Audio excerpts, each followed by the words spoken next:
Today's guest is Dr. Amy Proal, who is the president and research director of the Polybio Research Foundation, which, if you don't know, is a super cool site, and I'll link to it in the video's description. Dr. Proal is also the scientific director at the Cohen Center for Recovery from Chronic Illness at Mount Sinai. Today, Dr. Proal will present evidence linking viral infection to aging. And with that, welcome, Amy, and let's get into the presentation. Great, Mike, so much. Thanks so much for having me on. This is cool. Yeah. So yes, I'll just go ahead and share some slides. What I'm going to talk about today are viruses as age disorders. So literally the ability of viruses to affect many of the processes that directly impact human aging. I'm going to give a review of honestly just some of the evidence because there's a huge amount of evidence. It would actually be a very, very, very long talk if I gave all of the evidence, but some of the top evidence. So, okay, when we're talking about viruses as contributors to aging, I'm going to focus on three main categories. The way that viruses can contribute to mitochondrial dysfunction associated with aging, the way that viruses can directly contribute to inflammaging, and the way that viruses can contribute to cognitive decline and many types of processes associated with cognitive decline, including the dementia disease process or Alzheimer's disease process. And I'll focus on viruses, but the truth is that it's viruses, bacteria, fungi, even parasites, most of the pathogens, if not all of the pathogens that can infect humans, especially those that can persist within us over time, that can drive many of these aging processes. In a sense, I'm often using viruses as examples of what a whole wider set of pathogens can do to impact human aging processes. Okay, so here, first, it's important to understand that we all have inside of us what is called the human virome. So what this means is that over the course of our lifetimes, we accumulate viruses which persist with us once we have them for our entire lives. They are chronic. And these viruses, as they accumulate in us over time, are collectively called the human virome. Now, we even get viruses sometimes inherited from our mothers in the womb. In other words, viruses in the acquisition of those that form a person's virome can literally be inherited in the womb at the start of life. And then we pick these viruses up in many different ways, through drinking water, through interaction with other people, through all kinds of different exposures. And some of the most common viruses that are part of the human virome are the herpes viruses, for example, the Epstein-Barr virus, which I'll mention a little bit more later, but lots of other viruses, the papilloma viruses, and increasingly, which is interesting, a number of RNA viruses, which include actually, and I'll get to this later, even SARS-CoV-2 in some capacities. So, to give you an example of the human virome, this is a study that was done by a team in Japan. It's just a really good analysis. And what they did is they took a data set where tissue had been collected from people who are deemed healthy. So the way that tissue samples, and you can see on the top of this diagram, you can see there's brain, pituitary, thyroid, heart, breast, lung, like that top of the diagram has all these different types of human tissue across the human body. And then what they did, and by the way, the way that they got these tissue samples was, and this is unfortunate, but at least they were taking, in a sense, advantage for scientific research of the situation. These were people who were unfortunately passed away in accidents, for example, like a car accident or some other event where they were not passing away due to an illness. They were passing away due to just some kind of, sudden death type event. And they got their tissue, they put it into this database. They also got some of the tissue from people going through just routine procedures where they're able to clip a little bit of tissue from some body sites in order to put it into what can be analyzed as part of this database. Then they did a really good analysis where they used some of the more advanced technologies that we have these days to look for both DNA viruses, which are the type of family that the herpes viruses come from, and RNA viruses, which include SARS-CoV-2, the enteroviruses, some of the influenza type viruses. And on the left of the chart, you can see that they identified dozens of different viruses in these tissue types from healthy people. In other words, these are the viruses that were just inside these people, all the way from the herpes viruses, like I mentioned before, Epstein-Barr virus, cytomegalovirus. But interestingly, getting into For example, a coronavirus, HCoV-229E, which is a coronavirus that existed far before SARS-CoV-2, that was in there as an RNA virus, and they get into Lassa virus, parainfluenza virus. I mean, so there's a growing understanding that humans acquire quite a range of viruses depending on who they interact with, their settings, how much they travel, what they're exposed to. The virome contains a lot of chronic viral passengers that people have in their lives. So going back to this prime example, just to clarify, of Epstein-Barr virus, many people understand that in college or often people get mononucleosis, right? And it's this, when you get mono, the classic symptoms of mono, you have a fever, you feel flu-y, everyone avoids you. But then what happens is usually people's symptoms get better and they're considered, to have gotten over mono. And no one, I'll be honest, thinks about it that much more. The thing to really understand is the virus that drives mono, the Epstein-Barr virus, does not clear from that person after they get it. It persists with them for the rest of their life. It is a chronic virus. And what's important to understand is that under conditions of health, so when the immune system is robust, when the immune system is in a good state, it largely keeps these viruses like Epstein-Barr virus in check. So the immune system is, keeping the virus down in what we call a latent form or a dormant form, where it really can't do that much. It can't create too many proteins or too many products that start to interfere with our own human biology. But if the immune system is disturbed by a number of factors, it could be another infection. It could be exposures to chemicals, exposures to pollutants, stress, all kinds of other factors that often sink the immune response. These viruses then can activate under those conditions of immune dysregulation or immune imbalance, and then they're connected to a wide range of disease processes.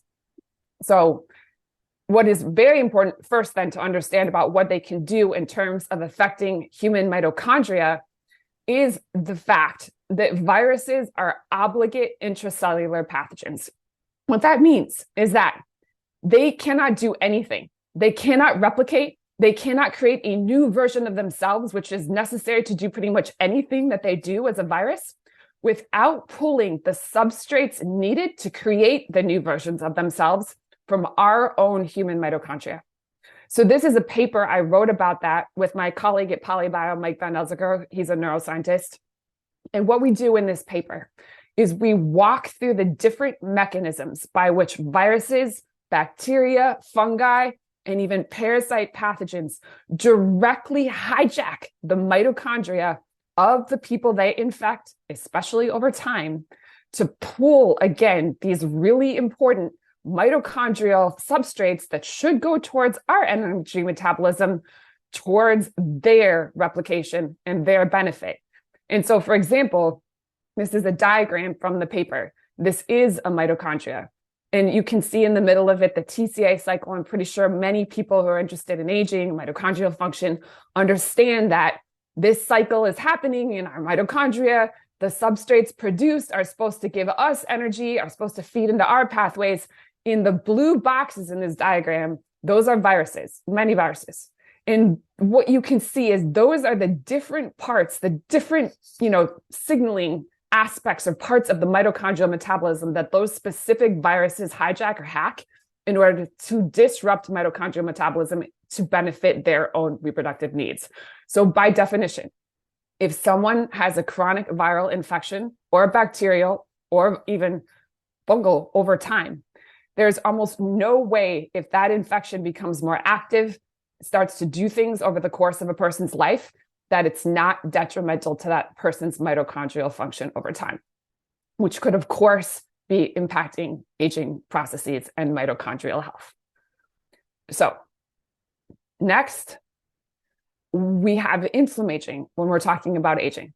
And this is the straightforward fact that as people age and get older, they get inflammation increasingly that is unproductive. It's overexuberant to a point where there's inflammation, and that's the activation of immune molecules that is not great and starts to be, actually not great for the way that they're functioning. So this is just a basic review article showing that inflammaging is really a key contributor. This sort of unproductive, sort of overly activated, excessive inflammation in age-related diseases and in longevity processes. And I think many people understand this. Like if you have too much inflammation, this is not good for aging.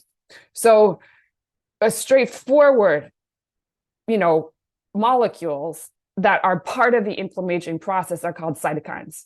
And this paper gives an example of one cytokine. It's called IL-11. These are inflammatory molecules that can activate, become part of the inflammation, that can perpetuate inflammaging over time. And what this team did in this study is pretty straightforward. They inhibited the signaling of IL-11, this cytokine that can contribute to inflammaging, in a series of experiments. Then doing that extended mammalian lifespan and health span. Okay, but the question really is, what is causing these cytokines like IL-11 to become activated in the first place? I mean, what's the driver of that? What are the root causes of that inflammation? And there's a number of factors, but one are viruses or other pathogens. So here's just one example of a study showing that IL-11, which is also called interleukin-11, was stimulated both in vivo, which means in animal models, and in the lab, which is in vitro, by respiratory viruses. So they could just show that a respiratory virus, even a simple one that we would otherwise dismiss, can up the activity of IL-11. So viruses are some of the largest drivers, if you look across the literature, of the simple activation of the immune system that can be the root cause driver of inflammaging processes across so many different parameters. Now, also, this is really key, and this to me is the most important thing to understand about viruses and other pathogens as drivers of aging processes, is that, sure, they can drive inflammation. They can kick up really unhealthy and unhelpful inflammation over time. But that's just one way that they can contribute to aging type processes.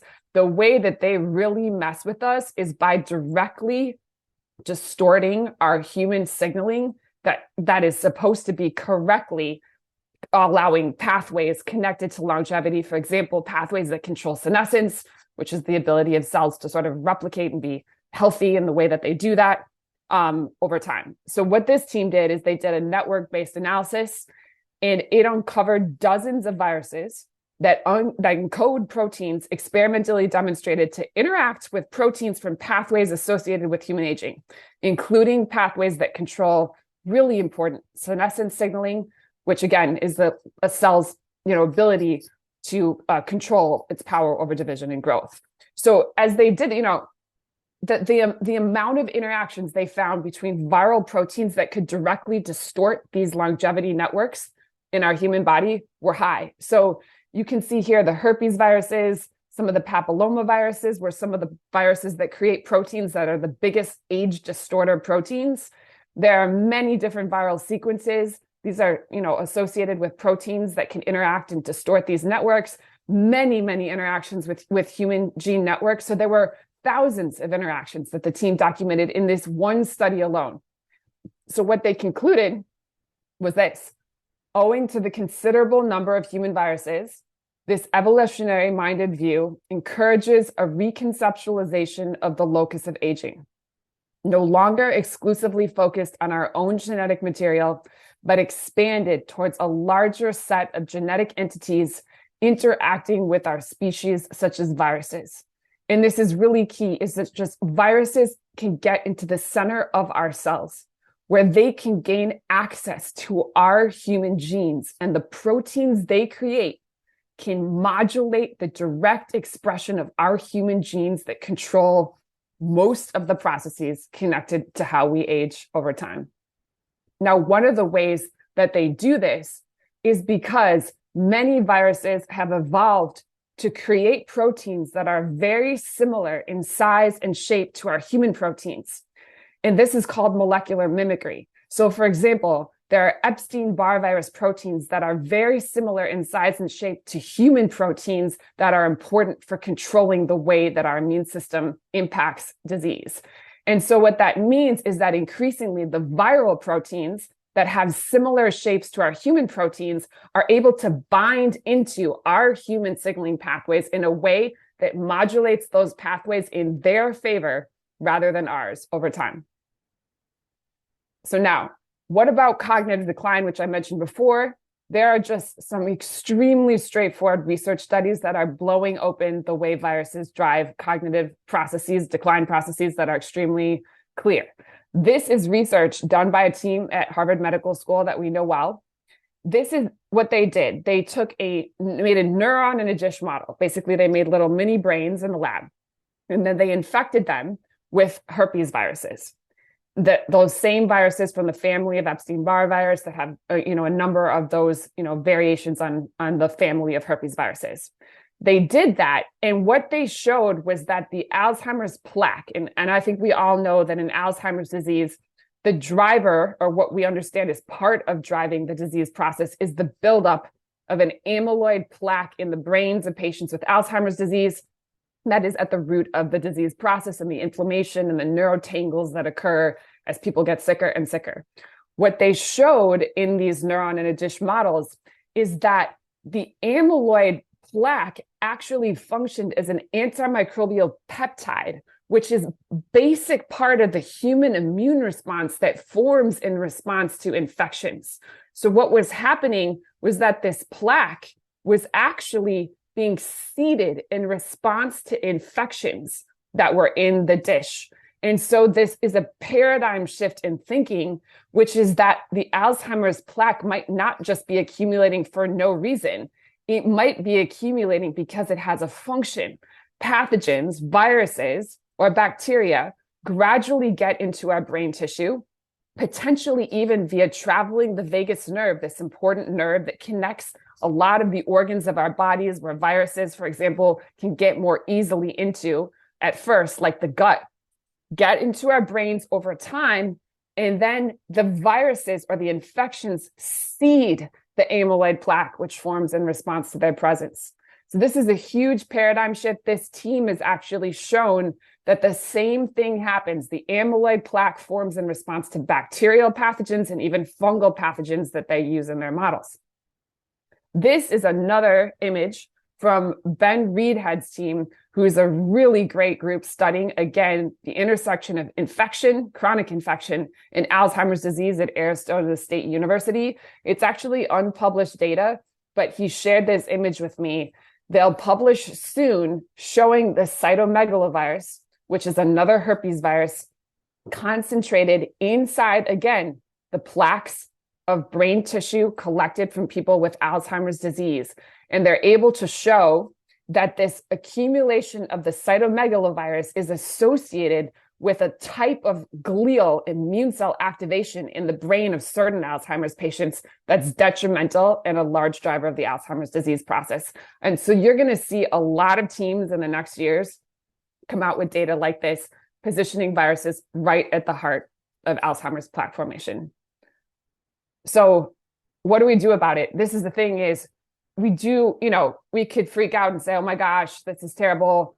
But there's so many things that we can do about it because we really do not do much as a society to treat viruses or other bacterial pathogens, especially in a preventative fashion. There's actually a lot of existing drugs, a lot of existing antivirals, a lot of existing antibiotics, and a lot of herbs even, or other supplements that people can take that have antibacterial or antifungal or antiviral activity that can be utilized to prevent the ability of these pathogens from acting in ways that can contribute to distorting, for example, senescent signaling or driving potentially amyloid plaque formation. And one of the most obvious and low-hanging fruit examples of that are herpes virus antivirals. I mean, they exist. Some are out there. So, for example, when someone does get a cold sore or even genital herpes, they're prescribed Valtrex, which is an over-the-counter generic herpes antiviral that people can take and get access to often. And what this team did is, it's a team in Taiwan. They actually looked through a database of the population where they were able to gain access to records, medical records from thousands of people. And what they did is they looked at people who had been taking some of these, over-the-counter herpes virus medications or, easily prescribed herpes virus medications like Valsite, frequently prescribed medications. And they looked at those people who had been taking them more often versus people who had not been given those. And they found that the people taking the anti-herpes virus medications had a significantly lower risk of developing dementia over time. In fact, almost a 10 times lower risk of developing dementia by taking these, very widely available herpes virus antivirals. So one of the things that Ben Reedhead's group is doing, where I showed you the cytomegalovirus data, is actually just getting together, honestly, the funding and the infrastructure to run a clinical trial of valganciclovir, one of these herpes antivirals, in patients with predementia to see if it prevents, progression to Alzheimer's disease. So straightforward possibilities for what can be done. Another interesting, and I guess I'll pause now to talk about how SARS-CoV-2 sort of fits into the picture, because we have been studying SARS-CoV-2 a lot in the last years because of the COVID pandemic. And one of the reasons we did that as a group interested in viruses, viral activity across a spectrum of chronic diseases and aging, is because it was extremely unfortunate, but many people did become infected with the SARS-CoV-2 virus at the same time because of the pandemic. And that gave us as scientists an unprecedented opportunity to bring people together with a common viral infection and then do a lot of analysis to track how they develop chronic disease and how that chronic disease and why it manifests over time. So we did that with long COVID, which is just, as people know, a lot of people don't recover fully from COVID, and some go on to develop chronic symptoms. And what is frustrating is that often in the news, long COVID is presented or portrayed as mysterious or weird or hard to understand. But actually, if you look at the research, there's very clear leads on what's making people sick after COVID. One of them is that there's a large amount of research now showing that at least some people who have long COVID symptoms have just not cleared the virus. In other words, SARS-CoV-2 can act, at least in some people, as a chronic virus, potentially another member then of the human virome that can accumulate in our tissues and cause disease either right away or potentially later in time. And this is a paper that our group at PolyBio and some of our colleagues put together, documenting evidence for SARS-CoV-2 persistence from a number of studies, describing mechanisms by which persistent virus can contribute to symptoms, and talking about other factors that can happen when SARS-CoV-2 persists. This is an example of a study which demonstrates clear persistence of the SARS-CoV-2 virus. This is a team that got gut tissue via a sort of endoscopy procedure from patients after COVID. And then they used probes to look for the genetic material of SARS-CoV-2 over 2 years after initial infection. And in these cases, you can see that pink in the picture is still the RNA of the SARS-CoV-2 virus. In this case, it's double-stranded RNA, which is indicative of active viral replication, because double-stranded RNA is a type of RNA the virus only makes when it's going to replicate. So if you find it in a sample, it strongly suggests the virus was replicating at the time that you collected the sample. And the virus is actually, especially in the image on the right, which again, this is in gut tissue from a patient over 2 years after initial infection. It's actually clustered within immune cells, where it seems to be almost down-regulating the immune response and sort of preventing the immune system from being able to correctly target it. So you have immune cells that are clustered around, but don't seem to be able to actually get rid of it. So this is an ongoing area of research in the long COVID space. This is a chart from our paper. This is just some of the studies. In fact, we have a new paper coming out soon, and the chart would take like 8 slides to show. These are all studies that have found SARS-CoV-2 RNA or protein in tissue samples, or sometimes in host cells like platelets or monocytes from people months or years after initial infection.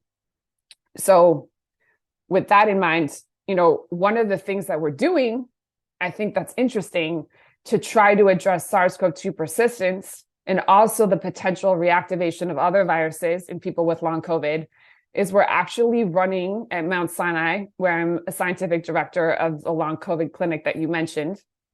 We're running a clinical trial of low-dose rapamycin in long COVID, which I think people in the aging community would find interesting because so many people are also using rapamycin to promote longevity.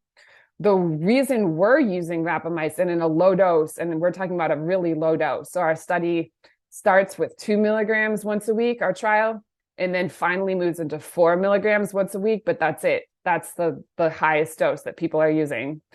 It's based on some of this literature by Joan Manick's group, which we found really interesting, which is, in this case, this is one study by their team. What they did is they looked at the activity of 2 rapalogs, so analogs of rapamycin, not rapamycin exactly, but drugs with very similar characteristics. And they found a couple things to be true across studies where they were looking at these rapalogs. They found that after, I think it was in one case, just 6 weeks of rapalog dosing, that there was an increase in interferon-induced antiviral gene expression in the group taking the rapalogs, which is really huge because interferons are parts of the immune response that play a central role in keeping viruses in check. So if you want a herpes virus or a persistent virus to be in that state where it's more dormant or it's more latent, what you want is a strong interferon response to keep it down. And this team did find that these rapalogs increase the expression of those interferons. If that's true, that would be huge for controlling persistent virome activity over time. Also, at the end of one of the trials of the rapalogs, actually they did this in 2 cases, they gave patients the influenza vaccination. And then they measured the immune sort of response towards the vaccine, like how robustly did people create antibodies after they were vaccinated. And the group taking the rapalogs had a more robust response to influenza vaccination, suggesting again that taking the rapalogs had enhanced or strengthened the way their immune system was going to create antibodies in response to either infections or something along the lines of what is needed for antibody responses. And in one study of people on rapamycin, participants reported a lower rate of infection for up to a year after taking rapamycin, even though they had only taken rapamycin for a certain number of weeks. After that, even, they had a lower rate of just respiratory infections, even UTI type infections over time. And in one of their studies, they actually found that there was improvement in T cell exhaustion in patients taking the rapalogs. And T cell exhaustion often occurs in the context of chronic viral infection, because if someone has viruses in them and those viruses are causing problems, the person's T cells keep kind of coming in to say, hey, this virus is not great. Hey, this isn't great. And the T cells, as they keep recognizing the virus, but probably don't succeed in clearing it, actually become exhausted. It's literally what it sounds like. They become tired as they keep trying to mitigate the effects of the chronic virus. And they express markers that actually show that they are exhausted, that we can measure in a research setting to determine that T cells are exhausted, that people taking the rapalogs in this one study showed less markers of T cell exhaustion after taking it. So overall, in our long COVID trial of low-dose rapamycin, we're measuring all these parameters. At the baseline, before people get rapamycin, we're measuring the interferon gene expression, we're measuring the T cell exhaustion, we're measuring all kinds of parameters of the immune response, plus doing targeted metrics of certain viral activity parameters, so that we can actually see if there's a chance that rapamycin might be helping people better control viral activity. And if that's the case, then there's a chance that one of the reasons, and there could be many, but one of the reasons that rapamycin helps people with longevity is because viruses are involved in longevity driving problems, and rapamycin might be helping that to a certain extent. And last, I wanted to say that another approach that we're looking at that I think is also relevant to the longevity community, again, that we're looking at in long COVID, but basically, again, using long COVID as a test case for what can be extrapolated from our knowledge of looking at viral activity to other cases, is that the spike protein of the SARS-CoV-2 virus drives fibrin formation. And what this is a paper that was published in Nature. It's a big deal among a lot of scientists because it's a really well done paper.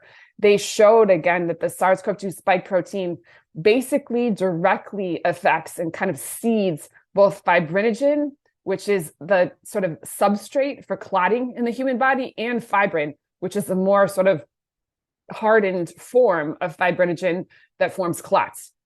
So what that means is that the SARS-CoV-2 virus, by driving this fibrin formation, is kind of a seeding of little blood clots at the very least, right?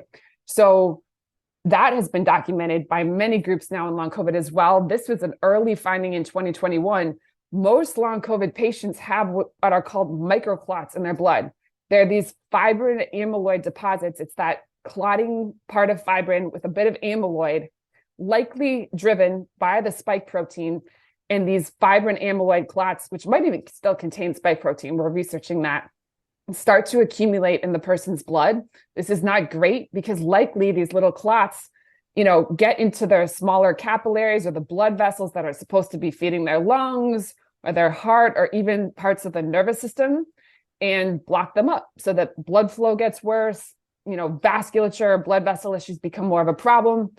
Now, one of the interesting things that we're doing, again, as a clinical trial, is we're using this enzyme called Bolucki lumbrokinase in a clinical trial to try to break up this fibrin deposition that we're seeing with these little clots in long COVID. And it's an enzyme actually extracted from earthworms originally, and that's a paper from 1991 talking about this, that has anti-fibrinolytic activity. In other words, these enzymes break up fibrin, which is exactly what we need. So we're running this clinical trial in long COVID to see if clots can get broken up.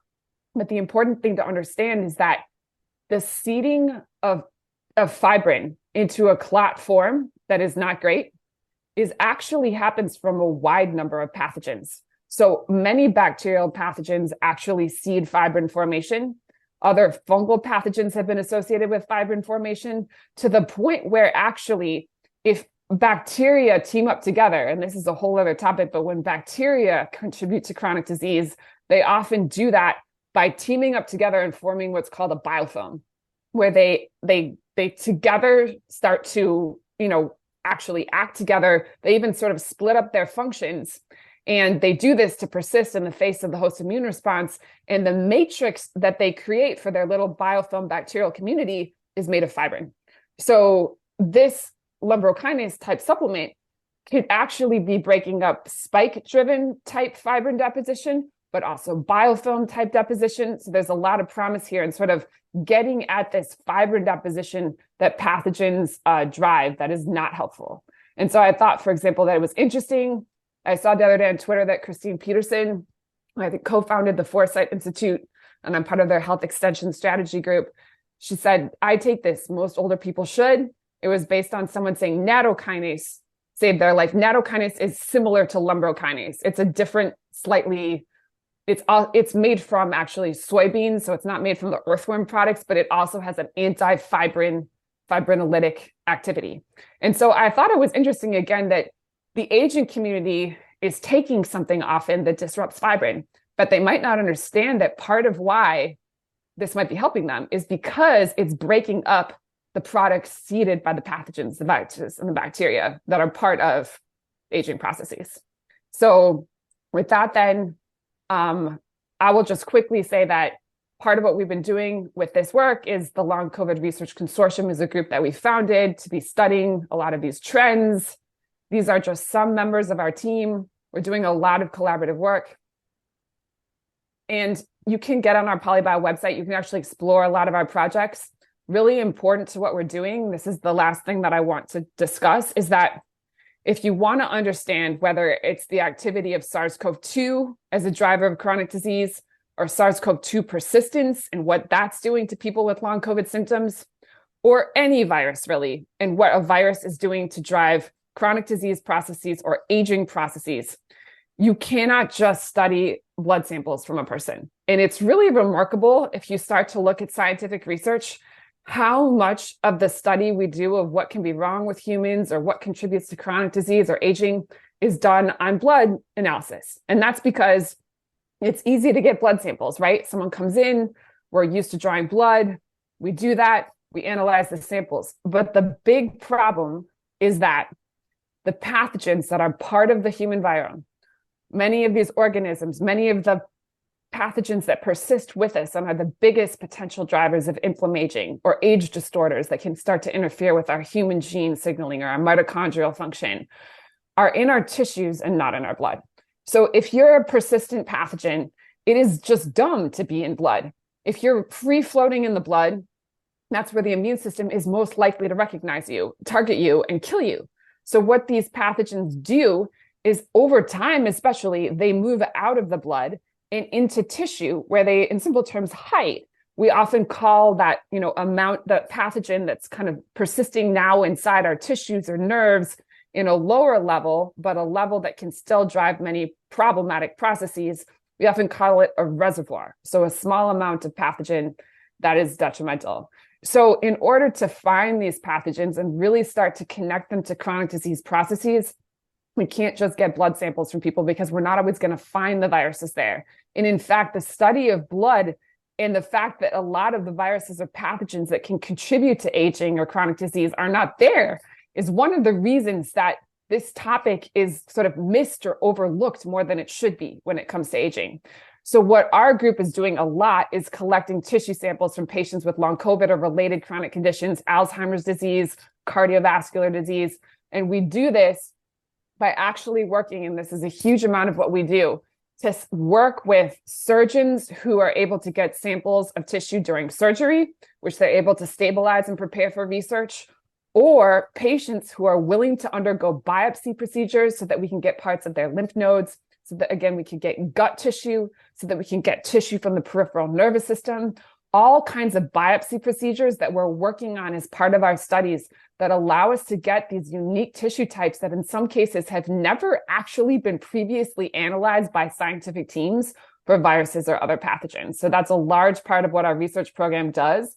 So if you go back to this, sort of display that we just created on our website, a huge part of it is that if you get to our website, you can interact with the projects and you can see what body systems those projects connect to. Because what it shows you is that if you want to understand viral activity in aging or chronic disease, you have to gain samples, tissue, either for tissue studies or in imaging studies from every human body system across the human body. And that's a lot of what we're working on. So with that in mind, then I think I'll just end there. That was great. Thanks, Amy. I'm so super excited to see all of the stuff that you guys produce. It's a gold mine of information. So especially that's a great point about blood versus tissues, right? Yeah. So especially when you think that intracellular infection Yes. is it's not studied at all, right? So if it isn't studied, how can you even know that it exists to treat it, right? So, and so many of chronic diseases, maybe even parts of aging itself, may be a part of chronic intracellular, microbial burden, right? So Absolutely. I'm stoked that you guys are, and like I said, and I don't throw around words like, super excited and super cool, but man, you guys, like your team you've assembled a juggernaut of people in infectious disease and immunology and imaging and neurology. Like it's so great. So, all right, questions. Yeah. Okay, so Sure. EBV. So that came up as one of the top hits in terms of I think associated with aging related genes. It was like 35 hits or 45 hits. It was the top one. Yeah. HH. Yeah. Yeah. One of So them. the thing that is curious to me is that EBV, so when you get a mono, you get a spike in lymphocytes. So Mm-hmm. but they decline during aging. Lymphocytes go from, around 2,000 in youth to like Mm-hmm. 1,000 or less in very old people. Mm-hmm. So if EBV, maybe during aging there are spots where there is reactivation, the immune system fights it off. But if EBV was, the main driver, I'd expect to see higher than expected lymphocytes for chronological age. But in fact, the opposite is the case, right? So Hmm. that kind of argues that other microbes. It could be. And I think one of the things, I like using Epstein-Barr virus as an example because a lot of people know about it and it's relatable to people because they actually say, yeah, I got mono, and they understand more of what I'm saying. But the truth is that I think EBV is sometimes overly talked about. Yes. Is it a virus that's contributing to lots of problems? Yes. For example, I mean, there's been a few major studies, and we're actually talking now like there was a huge Harvard study and basically a huge Stanford study that came out a little over a year ago or more, almost at the same time, both of them putting Epstein-Barr virus at the heart of the MS, multiple sclerosis disease process. One that I thought was particularly interesting was the Stanford one, where they showed that they were able to, by getting cerebrospinal fluid from the brain of patients with MS, they found an Epstein-Barr protein. And again, this is that molecular mimicry that I was talking about, where pathogens, and they do it on purpose, they create proteins that are similar in size and shape to our human structures, our receptors, the things that we need our human proteins to be binding into for function. This Epstein-Barr protein was similar in size and shape to this human glial cam protein that's a huge target in the MS brain. So what was really happening is that the immune system is targeting an Epstein-Barr protein, and then it cross-reacts and it hits that human tissue, the human neural glial cam, as sort of a secondary, cross-reactive process. So what it did is that study at least was proof of concept that you can put pathogens and the proteins they make at the heart of what's called deemed autoimmune. You know what I mean? And I like that. But the truth is that, there's a lot of redundancy in the proteins that pathogens make. So there's a lot, if there's a sort of size and shape that allows you to better hack a pathway or allows, again, the immune system to sort of crossfire on human tissue in a way that's detrimental, a number of different viral and bacterial pathogens are probably going to start to make proteins over time that have a shape like that. And again, why do they do this? It's a question, like viruses, it's like over time, over the course of evolution, they keep trying and evolving their proteins to better, disrupt ours. And it's just because, pathogens just don't, their fitness is their primary goal, right? And so they're doing whatever they can to survive and proliferate, and it's never in our favor when it comes to these pathogens. So the thing is, there could be bacterial pathogens, there could be fungal pathogens that also have proteins that, for example, even are similar to those created by Epstein-Barr virus, meaning that, I think a lot of these chronic diseases, it's not necessarily like a one pathogen, one virus, one disease situation. What it really is likely is that there's a lot of pathogens that could do similarly problematic things, and that depending on the person, the person accumulates, whether it's a viral or bacterial pathogen, right? And they get sort of a common detrimental outcome. With the amyloid plaque that I mentioned being the primary example, where they were able to show in those models, in the neuron models, that plaque is forming in response to viruses, but it forms in response to bacteria. In other words, what you really just need is an infection that gets into the brain tissue. And that plaque is sort of a conserved ancient part of the immune response that's going to form in response to many of them. So I think that's part of understanding, human chronic disease and aging, is that for a long time, there were, and there still are actually in microbiology, these sets of rules called Koch's postulates. And there are a set of rules that say one pathogen must cause one disease. And they were created back in the day when we were just discovering viruses and bacteria, and people were trying to understand, for example, what causes tuberculosis or something. And there was a certain clarity in saying, tuberculosis is caused by this bacteria. And so they would write it in textbooks and be like, that's what it does, right? But what it did is the rules became so strict that it prevented people, and still does, from thinking different pathogens can do similar things to drive chronic disease, or they can even act together. For example, the way, I was mentioning, bacteria team up and form biofilm, where they're all interacting and even signaling collectively, right, to drive chronic disease processes. That's a lot of what's happening, I think, in these diseases. Yeah, so much to unpack there. Are one step at a time. So autoimmunity, when you think about the classic textbook definition, it's just self-destruction, self-eating, right? But so I'm guessing your billion-dollar bet is that autoimmunity, a large component of that is because of intracellular infection, undiagnosed intracellular. So then the question becomes, are there biomarkers that we can study, would things like IgG, IgG, you'd expect to have higher, but then even there, it's like, okay, am I looking at IgG for EBV, for HSV1, HSV2, you'd have to pick, right, the right one. So it's Yeah. globally looking at IgG, which increases during aging. Yeah. Uh, Maybe that'd be a good one of the good biomarkers to look at. It's not bad. I mean, considering what we're able to measure. So this is one of the things that our foundation is trying to accelerate greatly. And I even hear like increasingly described is we need to focus on better diagnostics and actually even creating more therapeutics, more antivirals, more things like more treatments for pathogens. But actually, the diagnostics are really important because right now they're actually pretty pathetic. Like this is what I know, for example, because I both act as an academic researcher in my role at Polybio, right? So I'm there.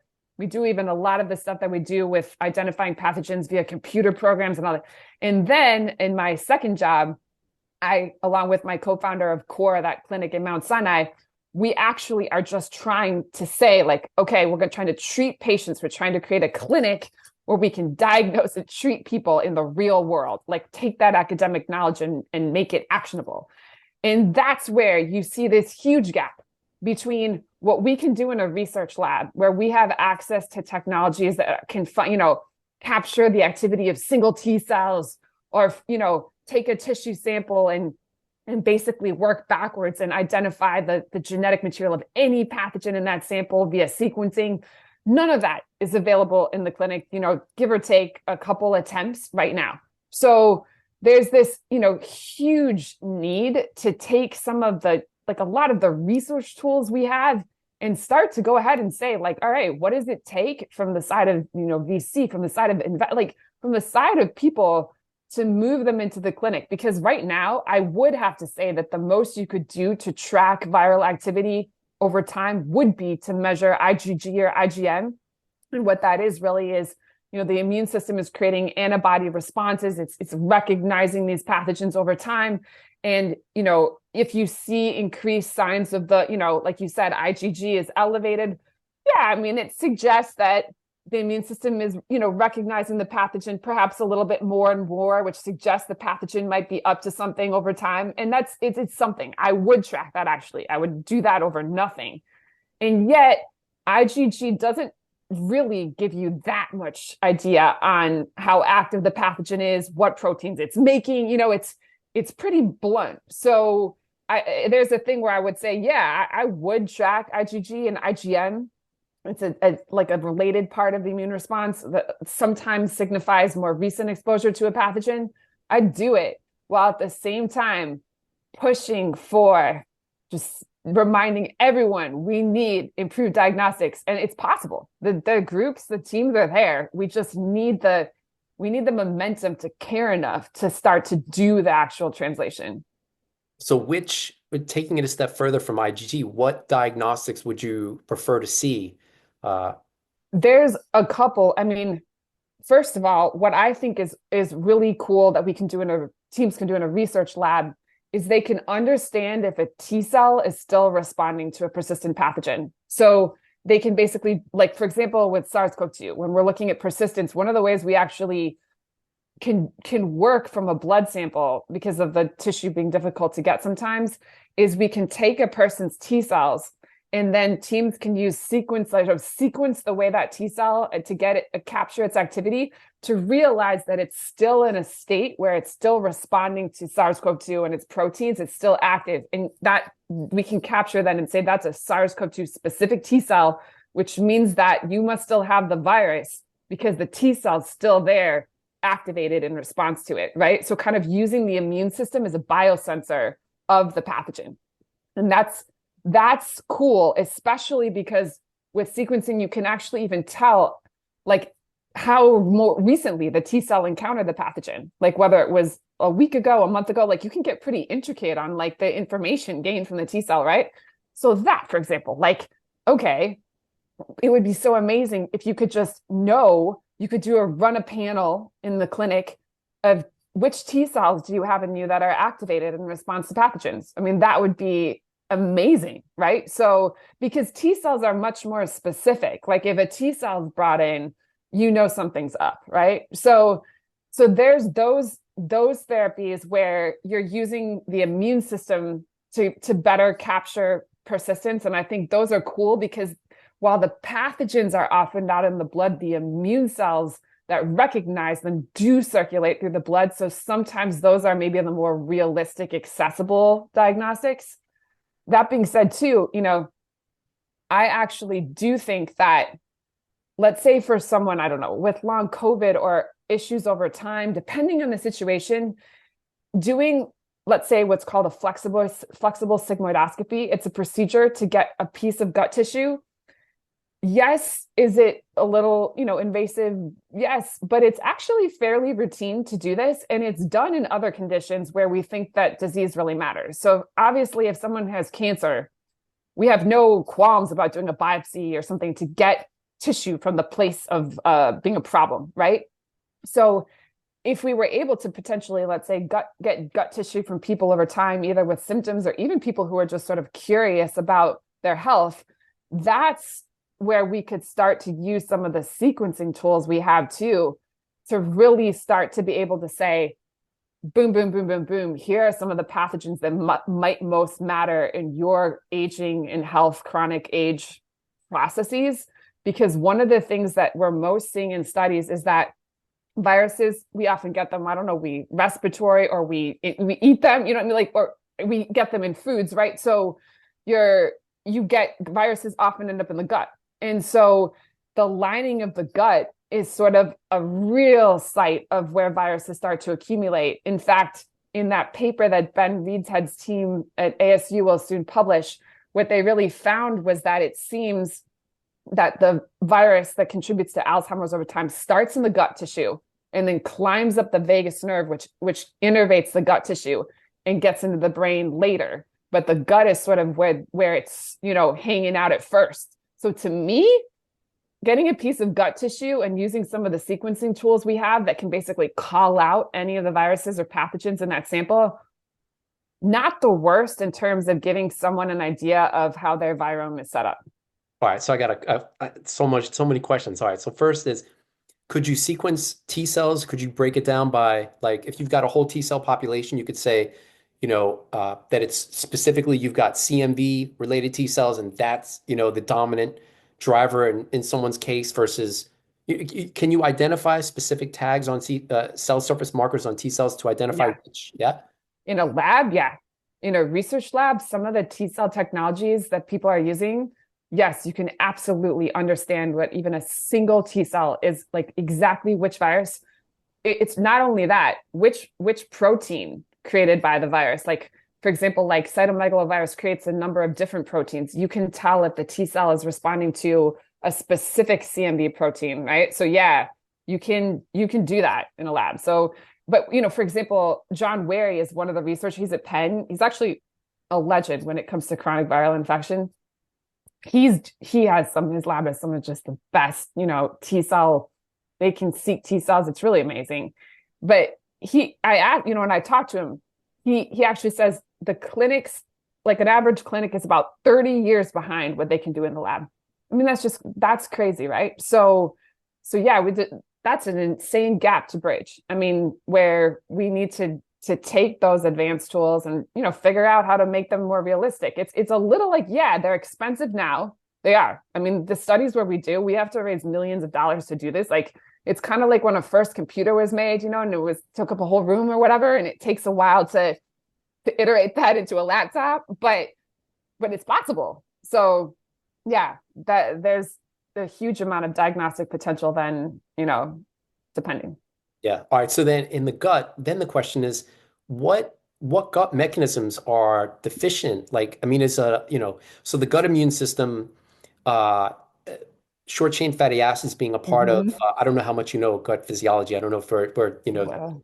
yeah. But so, so in terms of gut physiology, you've got, acidification limits the growth of things like enterobacteria, which E. coli is a part of, so potentially pathogenic. But what gut mechanisms control, would those same mechanisms impact, viruses persisting? Like, has anyone looked at what, quote unquote, what a dysbiotic gut looks like, and then it's happens to have more viruses in that gut too, or is that just Yes. bacteria? That's actually one of our, several of our studies are designed to be doing that. And actually, I'm not sure have not even published the data fully yet, but that is exactly part of a couple of them, how we've designed them. So there's two teams right now where they're collecting the gut tissue from patients with long COVID, but then also just getting stool samples to sequence the microbiome and be like, okay, do we find correlations between changes in microbiome, not just, the composition or the who's there in the microbiome, but the changes in the metabolites they're making, which is really key, right? In other words, like the change in the activity of the microbiome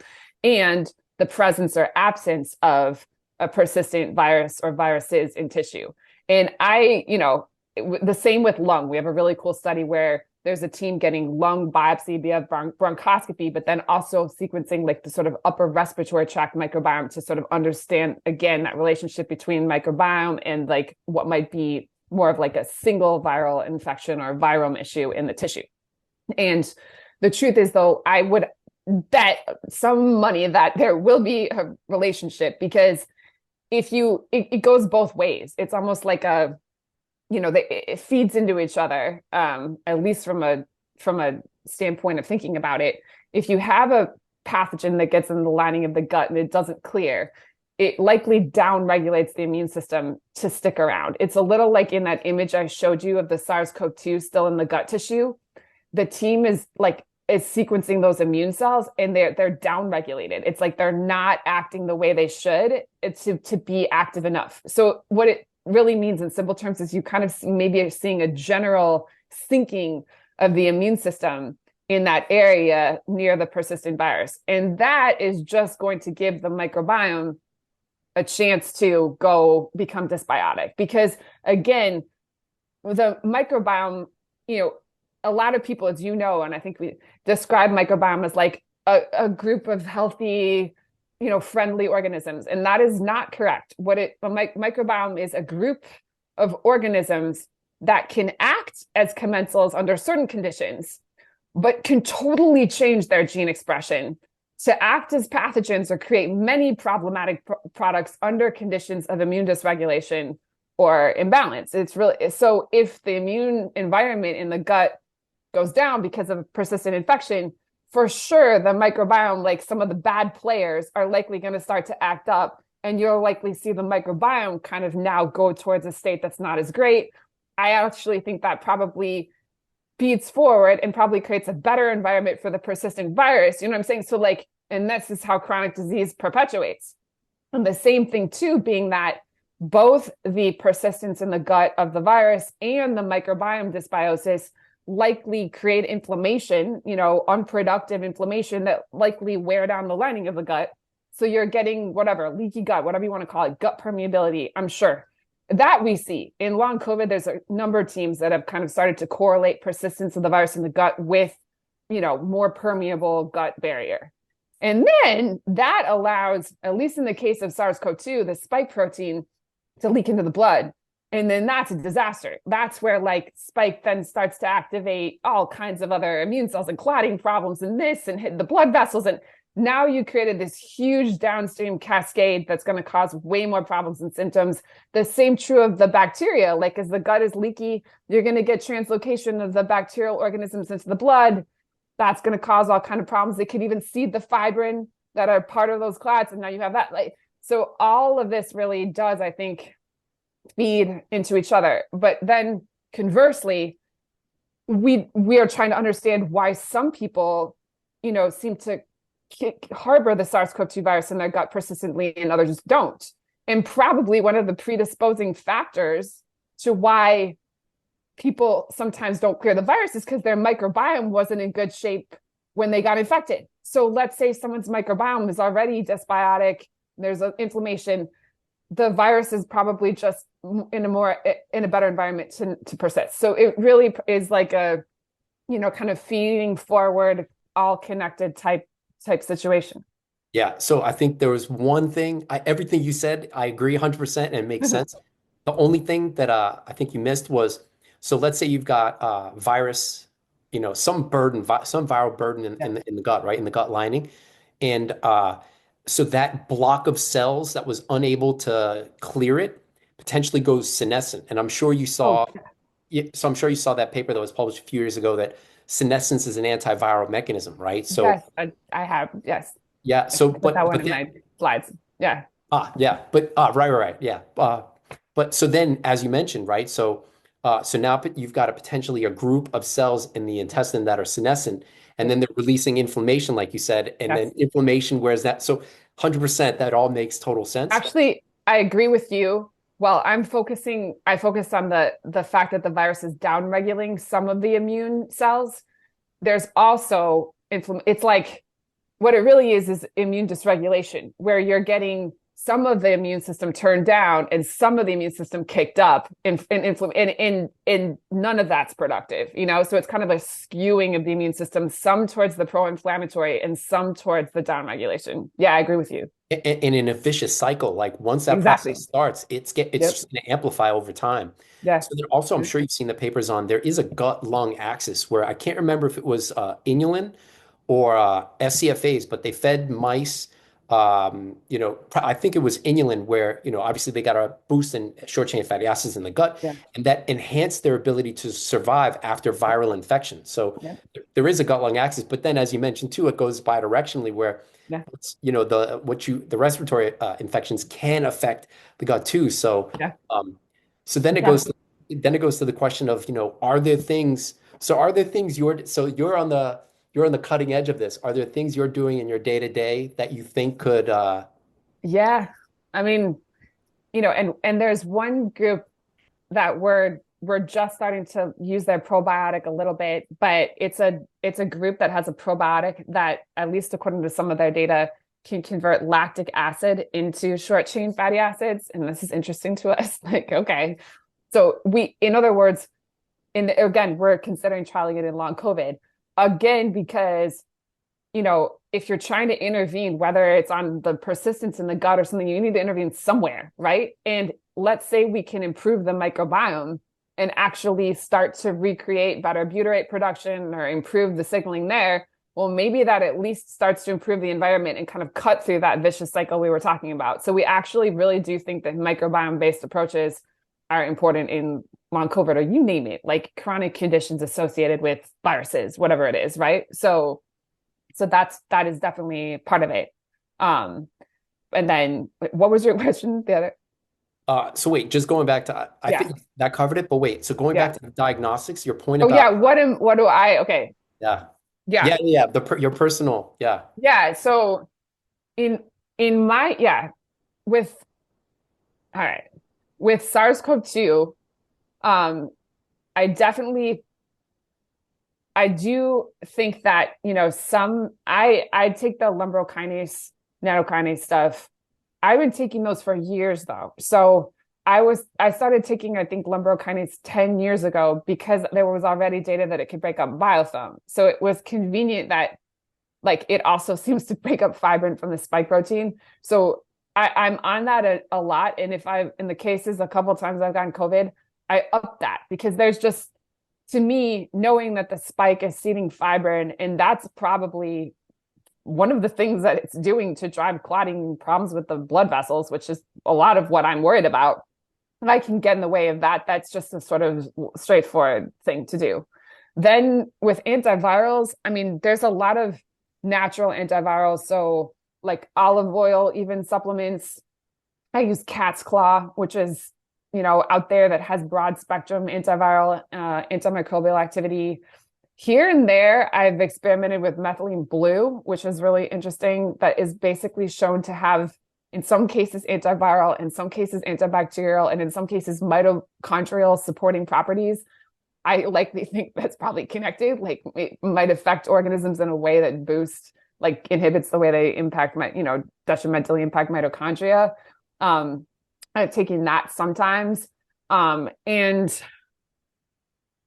I took Paxlovid, let's say this is for COVID, but the problem there is that the short dosing of Paxlovid for 5 days is a tough one, because a lot of times when you're trying to, in my case, what I'm trying to do if I get COVID is prevent the virus from persisting. I'd actually like to be able to dose something a little bit longer, because with persistent pathogens, you do have to kind of wear them down, or you need to sort of inhibit a pathogen for a while. Like a short-term dose is not necessarily that effective. Sometimes people even pulse the antivirals or antibiotics depending on what happens.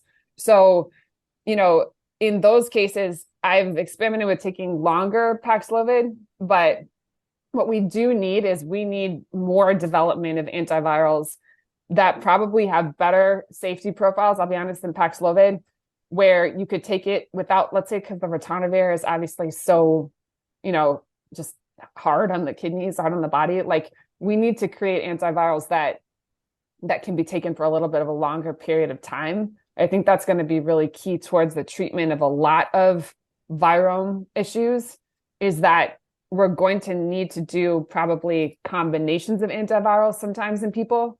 And to do that, we're going to need to create antivirals that have better tissue penetration, better safety profiles over time to be able to do that. So part of what we're doing is kind of, we have a paper coming out soon that actually calls for that, like increased antiviral development, because I'm not impressed on the side of the antivirals right now.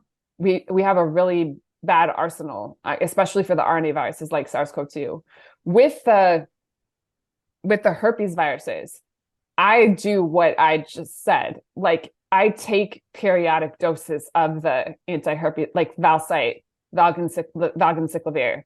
I've done this for years. The safety profile of those drugs in all the research I see on herpes virus related problems as a preventative, I absolutely go through periods where I've just gotten doctors who are willing to prescribe me courses of Valsite, Fambir, different herpes virus antivirals. I've done that, So I don't know. Those are some things. Wow, that's great. Wait, so have you looked at like your IgG antivirus? So pick a virus and then have Yeah. you looked at IgG levels to see if, right? Because, and then the question too is, along the Paxlovid point and Mm-hmm. persistence, wouldn't you need some diagnostics in that case in order to know, all right, I took it for 5 days and Yes. now I've got some biomarker that's, Yes. okay, I knocked it down, right? It's a challenge, but Definitely. before you answer that, wait, so rapamycin, just going into that story real quick. Yeah. So there's evidence in mice where, it doesn't have to be for the duration of their lifespan to Yeah. extend, median lifespan, even transient use. I think it was in middle age, extended lifespan, which I then know. raises the question, is that knocking down, are those mice suffering from some amount of fungal infection? Because, Yeah. rapamycin's a known, right? But then your study's going to look at is, it may have some antiviral effects too, whether directly or indirectly, right? So Yeah. um, even just the transient use, but then it gets to the question of how long does it need to be, if at all? Um, Rapamycin dosing is of great interest to me because I really think that it seems like at the extremely low doses that it might have some of these antiviral properties. So, I was actually talking with a guy who does intermittent fasting to promote autophagy. And he thinks that the autophagy process sort of starts to stimulate parts of the innate immune response as sort of immune cells repair over the course of sort of the fasting process, or sort of are able to sort of, how would I say, detoxify or whatever. They are more likely, if they're infected, to potentially start to sort of present the antigens of what they're infected with on the surface, maybe have the immune system come in, clear things up a little bit. This interests me because it can be part of sort of what he thinks with rapamycin then is, if you want to get more of an immune boosting antiviral effect, it is actually that once a week dosing at the very least that would matter, because you actually, almost like fasting or something, you want to give time for that autophagy and the sort of related potential immune responses that sort of get affected over time to play out. Like, you don't even want to take the next dose that soon. You almost want it to extend. This makes sense to me somewhat, right? I'm like, okay. And then also, what I thought was interesting is that I do see, obviously studies that, or people who have found that rapamycin has potentially led to, I guess, increased problems with the bacterial infection or something. But when I look at the dosing again, sometimes they're doing like, or 13 milligrams a week, or so it's just something that's pretty different than this 2 milligrams once a week dosing that I actually think we're using more in our trial. One thing that I find really interesting is that rapamycin in a low dose, I think is improving periodontitis, and has in mouse models in a couple other studies. And so there's now a human trial of low-dose rapamycin and periodontitis at University of Washington, led by Jonathan Ann's group, who we actually worked with on our rapamycin trial design. They're great. And in that case, it really makes me think that at a low once-a-week dose, rapamycin can't have too much of a detrimental impact on bacteria or their activity, because periodontitis is a bacterial biofilm-driven gum disease. I mean, what happens is that bacteria team up. It's shown in papers. They start to express more virulence factor proteins that allow them to burrow more into the gums. They form more biofilm. That's the heart of the periodontitis disease process. So if rapamycin in a low once weekly dose, and I think their trial's 4 milligrams once a week, is helping with periodontitis, I don't know, it can't be too detrimental on bacterial activity. So, I think a lot of rapamycin moving forward is going to be best understanding really the characteristics of the different dosing regimens. So is it cohort specific though, right? Because periodontitis is an age, like its prevalence increases during aging, right? So with aging, probably more dysbiosis, whether in the mouth, the gut, wherever. And then even in the manic study, I mean, I think the cohort was like 70 plus years old. Yes.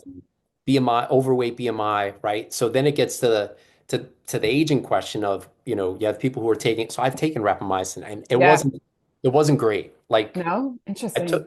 I took it specifically to try to reduce Candida IgG. So my Candida IgG, for whatever reason, it's not crazy high. Like the lab limit is like 1.0. Mine is 1.1, 1.2. So I'm like, I still don't want it to be on the high side. I want it, to be lower, right? So rapamycin's a known antifungal. Let's see, right? Right. I know that was its original indication or original finding. Yeah. So I did what dose did you 1 take? milligram per day for 7 days. Actually, it was 7 out of 10 days, and it didn't make a dent. And I felt terrible. It was really?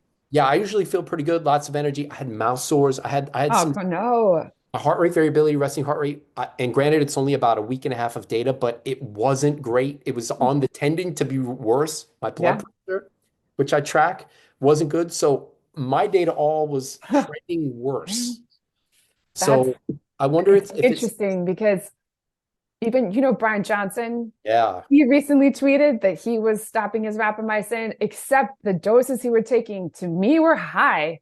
And again, not always once. I mean, he had experimented with lots of doses though, and I don't know the exact, time he took on each dose or anything. So I'm not sure.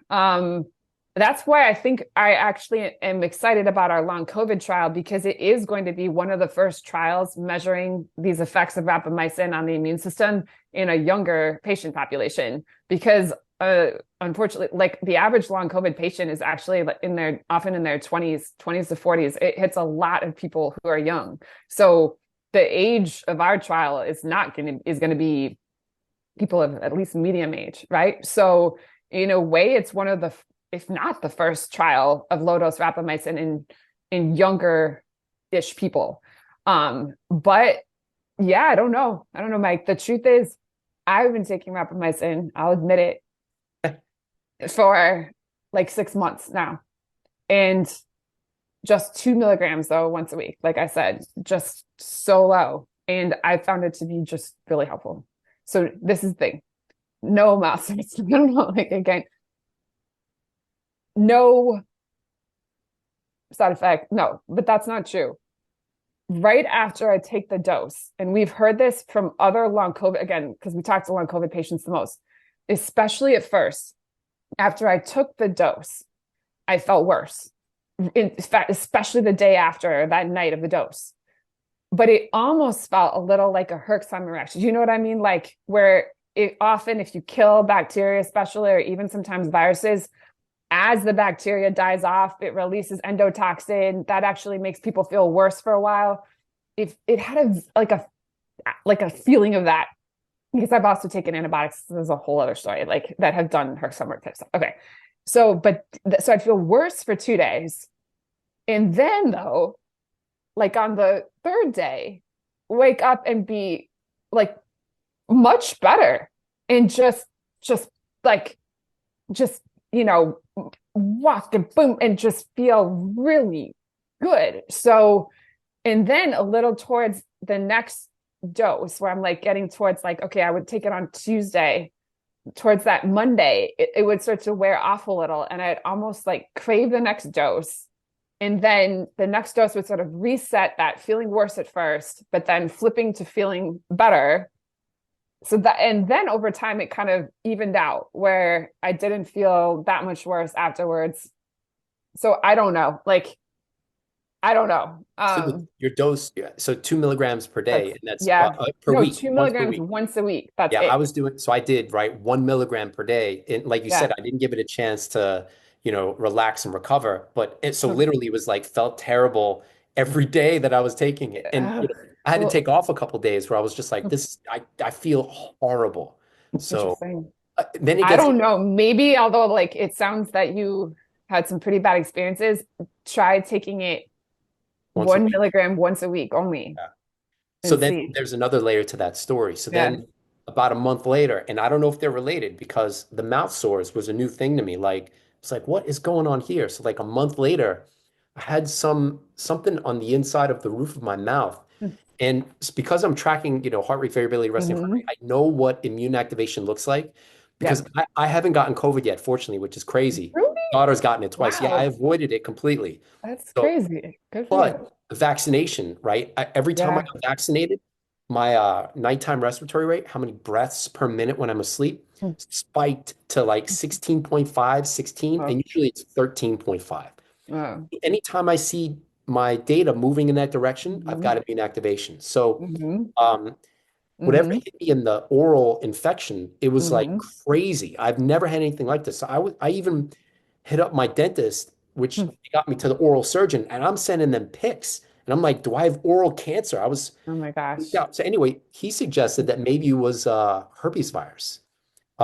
So I Mike, this is a good interesting because when I've heard again that's the most common side effect of rapamycin is these mouth sores. And so then exactly my next question is, well, what's the drivers of the mouth sores? And I don't even think it's been explored. yeah. There should probably just be a study where someone swabs the mouth sore or whatever and sequences the mouth sore and figures out what is driving it. This Yeah. does seem straightforward. Yeah. I have microbiome test kits where they do whole genome sequencing. I have them here.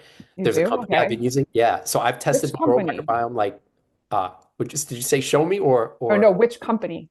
it's what's their name? Bristle Health? Bristle Okay. Health. I Yeah. I'm terrible at I should have remembered that off the top of my head. No, there's a lot of But things. unfortunately, I didn't. I'm like looking right at it. I should Hmm. have taken a swab because I had that Yeah, you thing could try.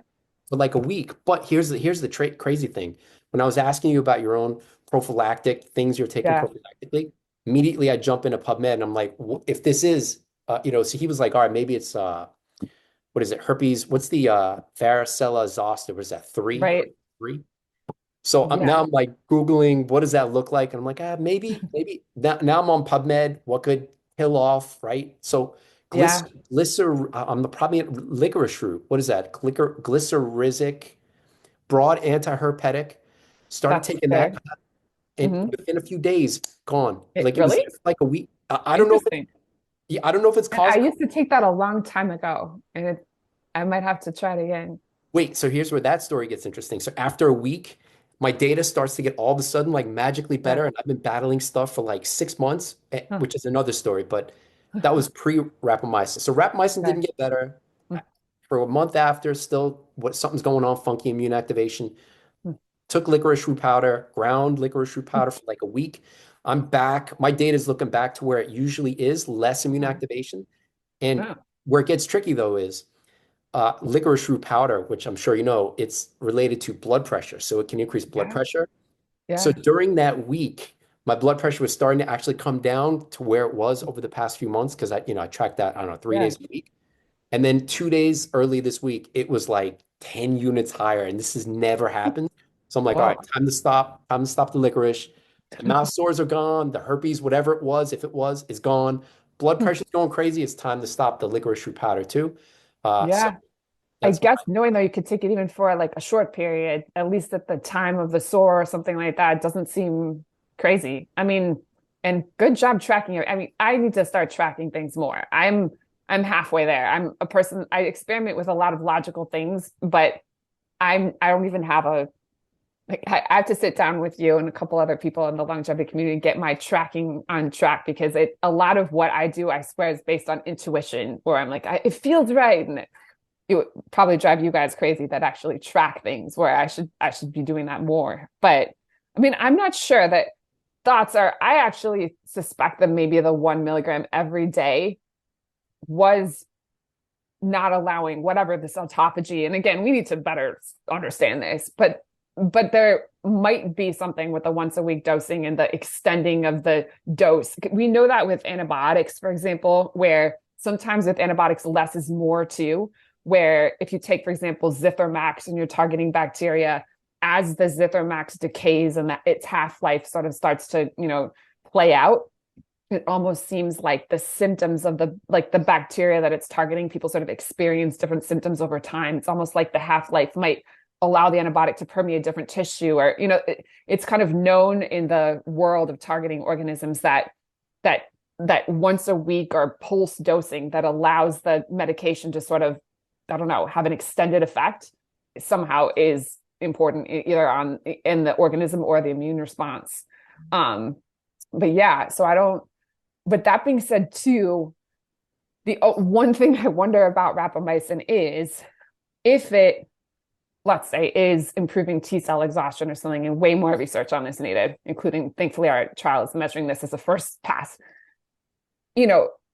Anytime you're combating a virus or an infection that's an issue, there is some immunopathology, right? Like where as the immune system might start to recognize it, there can be sort of a fight between the immune system, like as the immune system comes in, where you might get some increase in symptoms for a while. I think so. I'm not sure. It could be that in some people, rapamycin actually kicks up the infections for a bit as things start to, the immune system starts to actually recognize things more and kind of come in. But over time, maybe that would settle down. But I don't know. You said it sounded like you said felt too bad for that to be the case. I think maybe it's cohort specific where you'd have to Yeah, identify specific diagnostics in people, and you're for like, all right, sure. be a good candidate for Exactly. rapamycin. Whereas maybe in my case, like for example, too, like you get people in the aging space who are like peptides, and Yeah. like, which biomarkers do you actually expect it to improve? And nobody, they go away. They don't answer. They just look. That's interesting. So, but Yeah.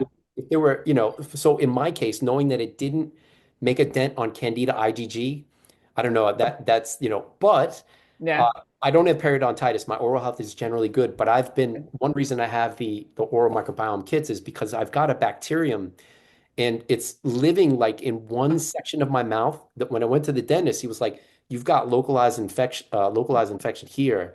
Huh. I know it sounds like my oral health is terrible, but No, it doesn't. I mean, no, no, no.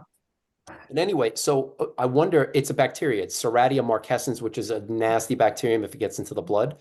But so anyway, I wonder if rapamycin, I could crush it up and like use it as a, and see if it makes a dent on that. I'm willing to try anything. So um, I don't know. I would take 1 milligram once a week, zero point 0.5 or something, very just to low start dose, yeah.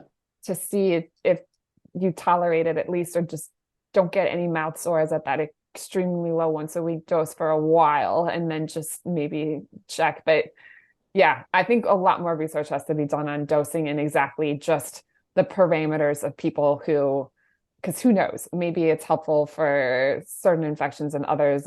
I don't know. There's so much more to be done, but I do think it is an interesting compound to keep studying, obviously. Yeah. Yeah. All right. So anything we didn't cover? Let's Not see. really. I mean, no, I think it's always good to talk to you because do understand microbial burden. I mean, I think how, in your world now, are you still, you have your book, even microbial burden, when did you write that? 2016. But you're the 2016. OG. Okay, I mean You're the you're OG. a pioneer. No, Yeah. no, you're the pioneer. You way preceded, way preceded I me. guess well still though, that's so or whatever. You obviously get this. Do you see more people coming around to an understanding of microbial burden? It's if it's slow. It's really Yeah, slow. Yeah, you and gotta, that's one reason I pivoted a little bit into other topics in aging because yeah, every video that I made on, like I had a video like rapamycin yeah, in the blood, rapamycin in the brain, or sorry, yeah. Or, fungi in the blood, okay, fungi in the brain, rapamycin to the rescue, and that's like a 2-year-old huh, video. okay. Comparatively, the amount of people that watch that versus other videos, I mean, Man. it's so low. Um, That's so interesting because yeah, I'm hoping now that there can be a somewhat of an acceleration of the impact of infection on aging. I look, is it everything on aging? No. Does it contribute? No question.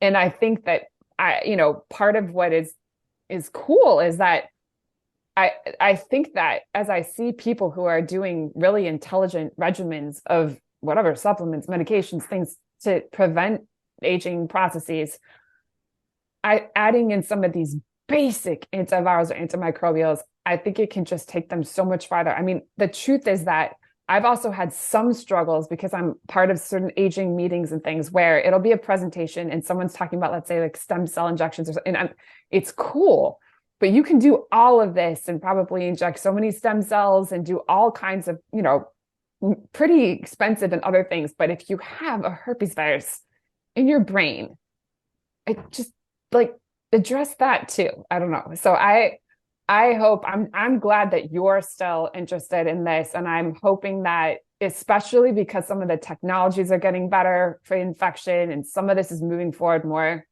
maybe we can re-energize the space. so I'm always going to be interested in this, even though, Yeah. the book was 2016. Yeah. So that the one reason I mentioned IgG is because there was a paper recently published where they showed that at least in mice, IgG levels increased during aging, and they Yeah. they Makes sense. developed an animal model where they knocked it down, and the mice had an increase in median lifespan. Hmm. So there's Hmm. almost no human data, Yeah. I mean, it increases during aging. Like if you look at globulins as a group, they Mm-hmm. increase during aging, relatively Mm-hmm. higher levels, higher Yep. all-cause mortality risk, but Yeah. there's nobody's been thinking about that in terms of like tracking that as a marker of microbial burden in the Right. aging. So anyway, my next test, which is in Mm-hmm. actually 10 days, I'm Mm-hmm. going to add IgG, global IgG, not Yeah. just Candida, Try it. and I'm going to track it like 8 times a year for the next, upcoming. And one reason I was asking too about, the T cell stuff is because, Yeah. yeah, like you were saying, about the labs being 30 years ahead of Yeah. commercially. I can't, I mean, I can measure T cells and B cells, but that's not measuring T cell exhaustion. So Right. kind of limited there. Or not really measuring the activity. It's kind of measuring like sort of if it's there or not, if it's elevated or something, but it's not telling you what it's responding to. It's not, there's so much more we can do. So that's one of the things that I do think will also, sort of pivot the longevity community into this more would actually be diagnostics, because obviously without the ability to measure the infections and what they're doing over time, well, no wonder no one's really paying attention. So that's a lot of what we have working on too is, okay, like let's accelerate these diagnostics so that people can do, I think the IgG is a great start and it's cool that you're going to do that, but we just got to start to make more, which is what we're working on. So Cool. Wait, hopefully maybe in a few years there'd be more that you can order. yeah, I've got to fire all of these ideas at you because you're the needle mover in the space. So I mean, if it's possible that these studies will end up happening. So Yeah. when you're mentioning about, and I agree 100%, there are so many studies on here's the microbiome and here's the composition, but like you said, that's just who's there. That's not Yeah. what's actually happening. The metabolites are that readout, Yep. right? So Definitely. every time when I'm looking, I didn't just look at like IgG. It's, pick your virus or your microbe of choice when there's an infection or, you know, what's the plasma metabolome look like? And Yeah. is there a specific shift in certain metabolites that I Yes. can measure as some readout of Yeah. infectious burden? So for example, like indoxyl sulfate and pericresol sulfate are Mhm. produced by gut bacteria, and they're Yes. basically, long story short, dysbiotic uh, Yes. bacterial metabolites. Like If they're increasing, you've got whether it's a gut pH problem or whatever. So I'm tracking those too. That's smart. That's But cool. but Yeah. that's only bacteria. Like the viral and the fungal markers, that's the frontier. We'll see. And you're right. Like the products created by whether it's the viral proteins or the bacterial metabolites, that's more of what we can capture in actually blood or the more accessible sample types. And so that's is where we're going to some point. Like, could we have, okay, fine, we don't find the virus itself or something, but can we find the proteins it made or the products? That would obviously exactly give us a really good idea of what's happening as well. So that exactly, you're correct, is another area of major, like it's got to move more. So, and there are labs working on that. So yeah. Or the Yeah. depletion. Like you've got metabolites that should be in the blood, whether it's Yeah. glutathione or in cells. And if they're depleted in the Yes. context of microbial infection, even though it's Yeah. not specific to microbes, Yes. you've got a signal, okay, maybe this could be a microbial. I mean, granted, it could be aging or lots of other things too, sterile Yeah. inflammation, whatever it may be. But, so yeah, I'm into the patterns. I'm hot on the trail. Yeah. Like I, Good, Mike. I wasn't so much focused on the microbial burden biomarkers, but Yeah. I'm starting to think about it more and more now, like, to really put it all together. So Cool. All right. taking I'll keep, if anything gets on my radar, I'll let you know. But I'm glad that you're still going down that path. It's cool. forever, forever. It's going to be Right. forever. Conquer aging or die Yeah. trying. I'm not trying, the microbes Right. rot me to death while I'm alive. So, Yes, that's fair. and that's what they do. I won't wait. One more question too before I forgot. So, Mhm. because every time I'm listening, I'm like, I've got like three questions in my mind, and then I only remember one and I forget the other two. Oh So yeah. the plaques in the brain, and Yeah. granted, they're, as you mentioned, they're polymicrobial, or Mhm. whether they're just one microbe at a time, whatever it may be. But once they're there, it's kind of like a scar, and they only accumulate during aging. They're not, so how, Stuart Hameroff, who's anyway, the consciousness researcher, whatever, Mhm. studies microtubules. He mentioned something about like ultrasound, and granted, this is like the borderline of it's crazy AF or it's brilliant, so who knows? But Yeah. he mentioned where they've given Alzheimer's patients like ultrasound frequencies in the brain to disrupt the plaques. And now, Awesome. and I think you meant in one of the polybio conferences, it may have been the most recent one. David Petrino mentioned Yeah. something about low frequency magnetic fields rejuvenating mitochondria. So, uh, There's there's stuff out there. I mean, I do think that, for example, there's a company, Open Water. They work on some basically like, disrupting a little of what you're talking about, whether it's disrupting stroke clots or anything via ultrasound type strategies. I don't think it's crazy. And if there's a 1% chance that that could work, I'm so glad they're working on it, right? That's really cool. Because yeah, no, I mean, once the plaques form, let's say it's in response to infection, but once they're there, then that's still a problem. Like you do still want to get rid of them. Then they start to seed other flow-on problems. Another thing that I thought was interesting is there was an article on a procedure done in China that I think they even trialed a few times. I don't know exactly how they do it, but they're able to get the lymphatic system to really just sort of flush the brain to kind of drain out amyloid. And apparently people do this procedure and wake up with Alzheimer's just able to talk and like remember more, which is how really interesting to me. I don't know. I'll how do they send it to how you. do how do they? Yeah, yeah, yeah, yeah, I yeah, don't know. This yeah. is the thing. It's something they were doing in China, but I thought it was really interesting because again, you know, there's sort of the low-hanging fruit of using the lymphatic system. That's another thing I do. I'm big on lymphatic drainage and whatever, because the lymph system, it's picking up the toxins and the products of these pathogens a lot. And so if it's flowing well, at least you're getting some of the bad things you're doing out of you. So I actually do like lymph tapping and stuff like trying, like, I don't know, because again, in terms of just trying things that are straightforward to try to just get the body to detoxify a little bit, I do think the lymphatic system, if you can keep that on track, and good sleep does that as well. Like there's enough studies showing that stage 4 sleep is really important to lymphatic flow. So all of that sort of starts to play into, if you're doing those things well, you're probably going to have more of that detox of the lymph, and probably matters over time. So That's another area. But the ultrasound type stuff breaking up, yes. And then with the magnetic type protocols, I'll be honest that I don't understand the mechanisms as much, but we're pretty open to groups that can just, the group that has it's a magnetic type protocol that they're using for neuroinflammation.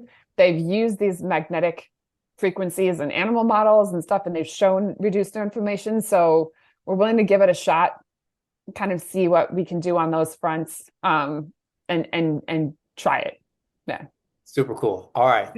With that, thanks, Amy. And Cool. All right. Yeah. yeah, Sounds good, Mike. I'll Good to have you talk. on another time and hopefully in the future Yeah, and all that because exactly. what you're That doing would is be great. great. So, All all right. right. Sounds good. Take care. Bye. Bye.